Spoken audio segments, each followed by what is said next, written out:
Okay, so I just put Moonlit, which I step back. Wow, it's so light and bright.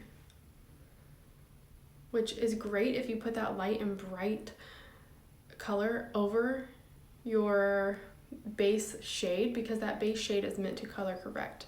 So instead, I just created so much texture. My skin does not look smooth. It's so much texture, and it's hard to fix. So if I were to go in instead, let me just get that off my brush. If I were to go in instead, since it's more purpley and it's dark and it needs to be brightened but at the same time kind of color corrected. So I want to go in with a color that's a little bit more orangey to color correct those blues and greens. So I'm going to tap into Sandy.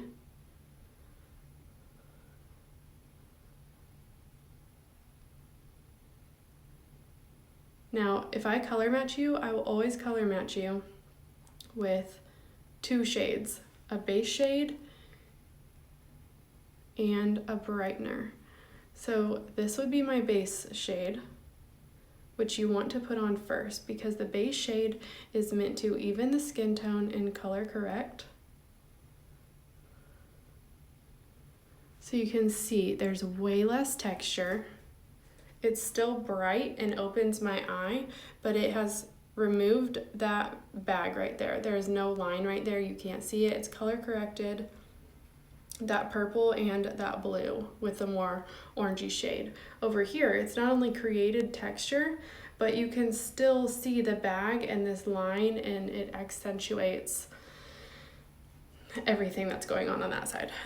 So after I've put down my color corrector and my base shade, I can come in with a lightener and brightener. I'm still not going to come in as light as this. This is not my shade. This is Sandy, so I might brighten with something like June or Aura.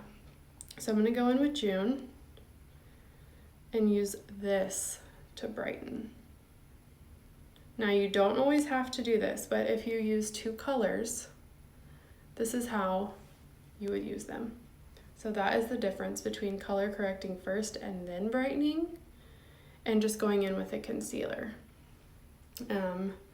Because sometimes also people will use their concealer first to lighten and brighten, and then try and go in with their base shade. But it's already created so much texture by not color correcting first that it's not going to look the same. Do you see the difference?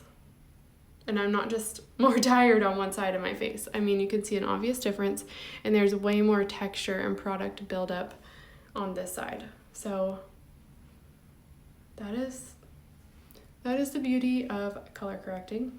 This lighting is meh, but I think you get the point. So if you have any questions, let me know. You can always use the color wheel. The opposite of purples and blues are going to be that orangey brown. This is my normal shade and it matches. I think it's just the lighting right now that's making it look kind of green and yellow.